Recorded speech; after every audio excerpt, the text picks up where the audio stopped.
Yo, yo, yo, it's your boy Legacy Line, bacano, ya tu sabe.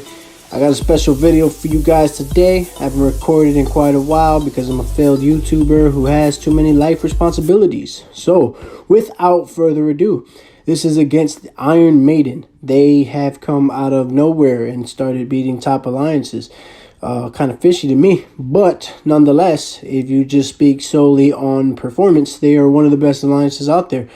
So, we decided to go 100% ham on these dudes and not give them any chance to beat us. Because if they are cheating, what's the only way you can beat a cheater?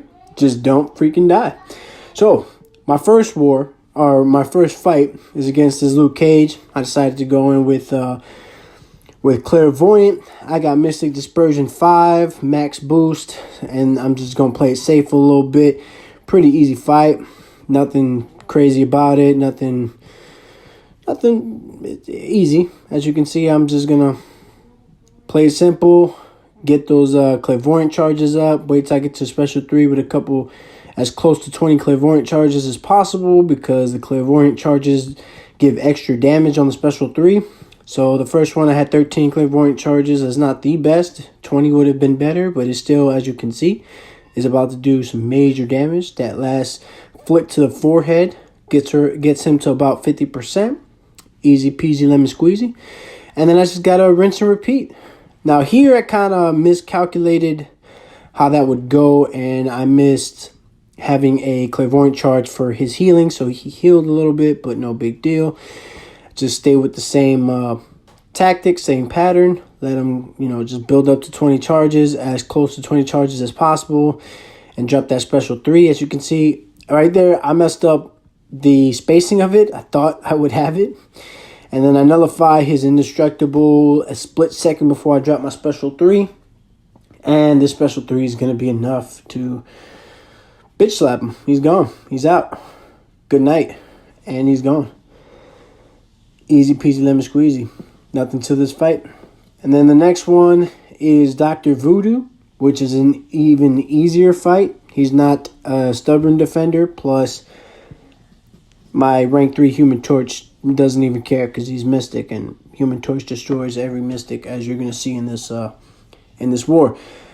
Now, I do forget at the beginning of the war about Masochism, so I'm going to take a full combo right here because I thought I parried him. But it happens. We just move on, pretend like it didn't happen, and I continue to go ahead and mess his world up. Now, Masochism isn't going to mean anything. I mean, I can't reverse heal him, but he's not going to heal anything because of my Max Despair and my debuffs on him. And I'm using his healing against him. That's why he was going down so fast. I was going to drop a Special 2.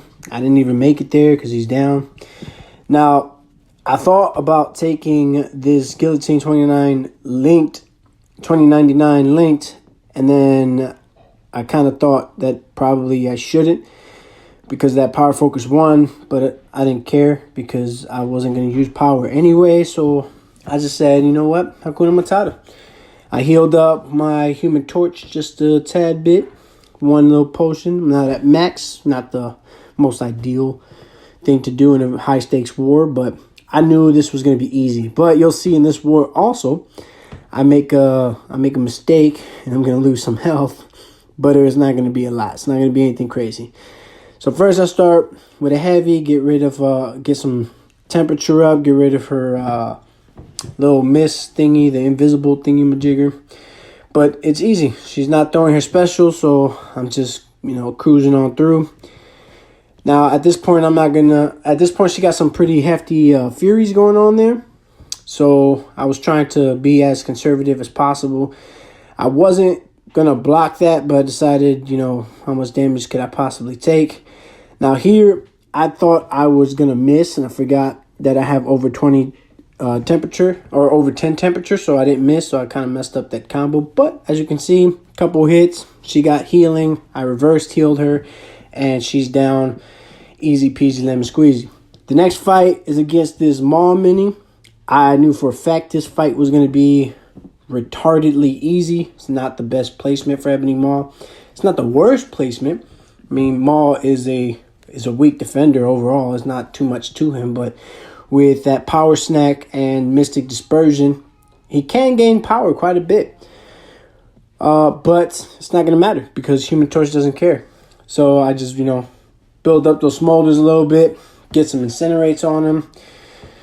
They just continue to stack damage. He's not playing with his special one, doesn't want to use it. That's fine. As you'll see a growing trend in this war, I'm going to continuously make small, stupid mistakes that don't really cost me anything. I thought I dodged that special 2. I absolutely did not. Took it to the face, but doesn't matter. Because after this, I'm going to drop a special 2, which will get him to stun, and my incinerates will do the rest of the work for me, and he's gone. Nothing to it. Very simple. And then I forgot to record me moving to the next fight, but basically this is the shock node where if they throw a special after you've had so many buffs, you get a passive shock on you, but it's a Mystic, so Human Torch isn't going to care. Never does. I do throw on this because I didn't want to heal all the way. I was looking for, I forget what I was, I threw on this 25% special 3 boost just in case as a little last measure. I didn't want to heal all the way because I had a lot of fights coming up, so I decided to go ahead and just use 1 potion. As I go into the fight, it's, very simple. She cooperates with me. This fight is going to be very fast. I take next to no damage. I heal from it because of my combat regeneration boost. She's cooperating. She doesn't want to throw any boost or any special. Once I get to special 2, that's game over. Throw that special 2. She gets stunned. Throw on some more incinerates, and she's gone. Didn't even matter. She got that special 3, but she didn't get a chance to drop it. Now, the next fight is against that Colossus at that the Thorns thingy where the armor up buffs cause bleed damage, which work perfectly for Clairvoyant.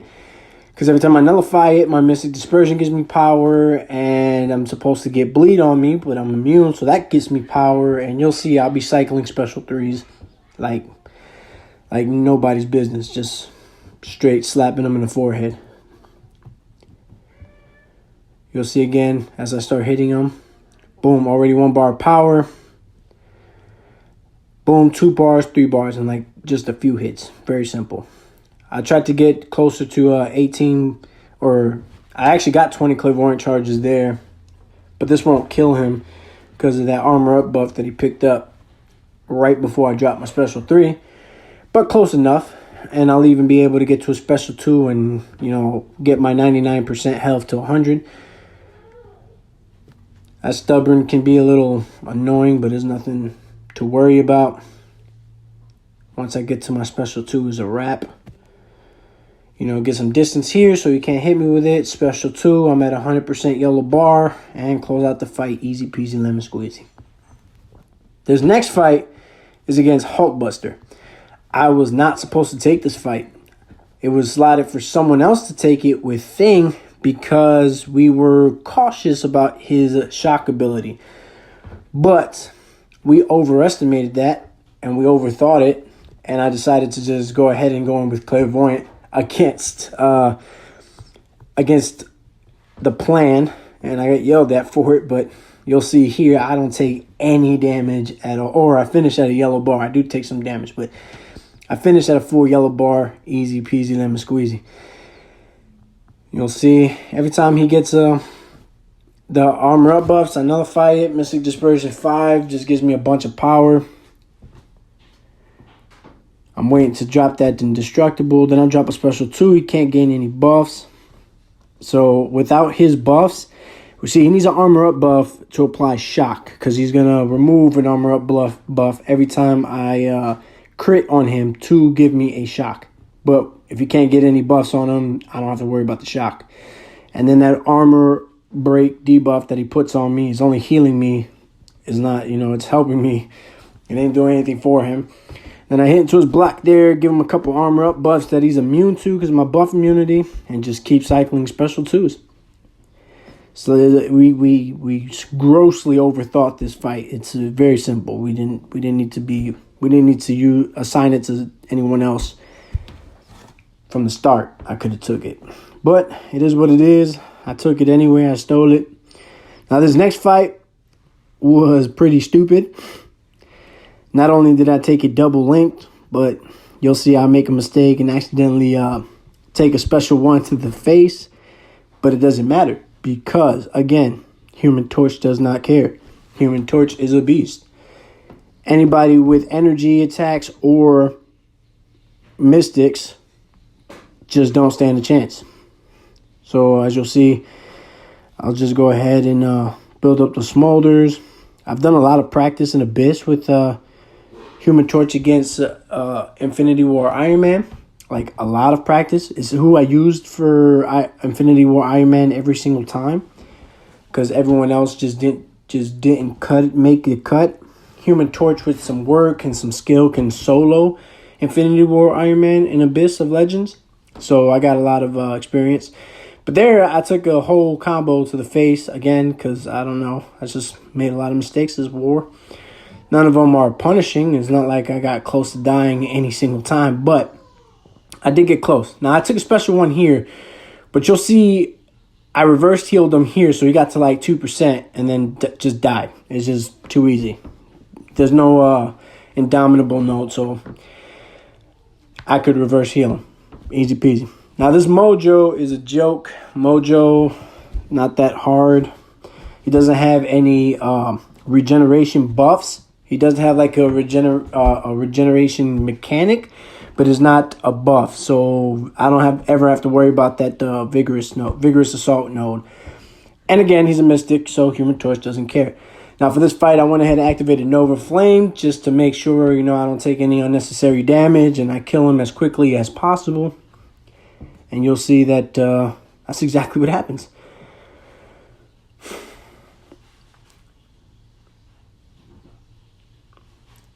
Now, I can't reverse heal him on this node. It has Indomitable, but it doesn't matter. Now, the special 1, I was evading it to begin with, but I decided to go ahead and just let him hit me because there's so many hits just building smolders, and the dude's already dead. It's like, it's not even funny. Just drops dead. It took 30 seconds to kill him. Easy. The next one, this one, out of the entire war, this one was the one I was slightly worried about.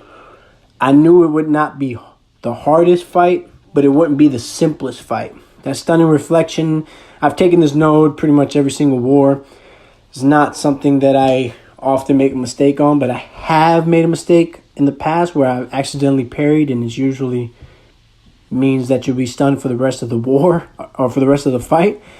So you just don't want to make that mistake. Now, I decided to go ahead and use the invulnerability boost just in case. I did not know what things. I don't have a lot of experience fighting Terax because he's not a good defender. He's not usually in the best nodes. So I just threw on that indestructible just in case. And you'll see that it actually helps me because I forgot his special 2 animation. And you'll see that in a little bit. So here I am just trying to wait out his little death field thing or rock field mechanic, and now I'm switching stances. I'm trying to get to incinerate mode. That way I can apply incinerate and I can block or parry freely. See, now I can parry freely and I can smack him up a little bit. Now, as I said before, I forgot this last little beam right here, and he hurt me. It hurt a lot, but it doesn't matter. Now here I go ahead and drop a special 2 on him. In incinerate mode, which does a lot of damage. It's like almost 3k per hit extra damage, aside from the damage that the actual hit does. So it's easy. Once I hit that second one, he's gone. Wasn't the hardest fight, just wasn't the simplest. There was some unavoidable damage in there, but nothing to worry about. Now this next fight I've done several times this season. I don't think is necessarily the best counter there might be better counters, but I definitely think that Night Thrasher is the safest counter to Mr. Fantastic. Pretty much to most champions on this note. One, because Night Thrasher can hit hard. People sleep on him. He can hit very hard. And one of his most interesting and most useful mechanics is that you cannot evade or auto block his skateboard attacks. And it's one of the best abilities in the game because it doesn't require a buff or a debuff like slow or true accuracy or true strike. It's just simply you cannot evade or auto block his skateboard attacks. So it takes a big chunk of the risk, guys. You can see he fails to evade every single time. Now, with that being said, because I'm always going to have a debuff on me because of the special thingy, he always has a chance to evade, so I can only use skateboard attacks. So similar to Omega Red, those are the mediums, heavies, and specials. And so it limits how much damage I can do fast. So even though with 10 debuffs he can hit fairly hard, it's a slow fight. It's a slow process. Now, I always have a debuff on me, so I'm always healing, so that brute force means nothing to me. This is the safest counter. I think it's the safest counter. There's like no way I'm going to lose. Now, under the old timer, where it was 3 minutes, I would have absolutely timed out. I just do not do enough damage fast enough to a rank 3. But with 5 minutes, it's more than enough time, and it's safe. So as you'll see, like, I'm just taking my time, slowly ripping them apart. I just block a lot. Night Thrasher has one of the best block proficiencies in the game. So I'm taking like next to no damage. Plus, like I said, I always have debuffs on me. I'm always healing. I'm like at yellow bar the entire fight. Even when I go ahead and grab some brute force damage, it doesn't matter. I'm just straight spanking them. And those special 2s, they're nothing to sleep on. I mean, they're not like Corvus Glaive or Ghost type special 2s, but they definitely hit hard enough when they crit. Like you can see, there was 10k on that crit. If they all crit, that could have easily been a 30 to 40k special 2, but he didn't crit on most of those hits. So all it does is make the fight take a little longer, but this is safe and slow, almost no risk. I can block for days. He's not going to evade me. It's easy peasy lemon squeezy. The only thing that is annoying about this fight is when he doesn't cooperate. As you'll see in a second here, or did it already happen? Did he parry me? Right there, he parries me. And I'm like, did I really just get parried? But it doesn't matter. I lose a little bit of health, but I'm always healing. Special 2 to his face. And then one more hit and he's gone. One more special 1 and he's pretty much done. Very safe. I had no risk of losing. No risk of timing out the new 5-minute timer. Very easy. This particular war, we won with 0 deaths. I say again, 0 deaths against these modders because it do not matter. So, after backhanding these modders real quick, I'm do a shout out to For Loki, a very skilled alliance. Currently in the 3rd spot. They're very skilled. They probably deserve it, but not with the season they had. Very easy. All like Plat 1, Plat 2 alliances, almost all of them. So I'm going to need us to match so we could take back our spot. Y'all sitting in our spot, and I hope y'all kept it warm because we coming back to take it. All right?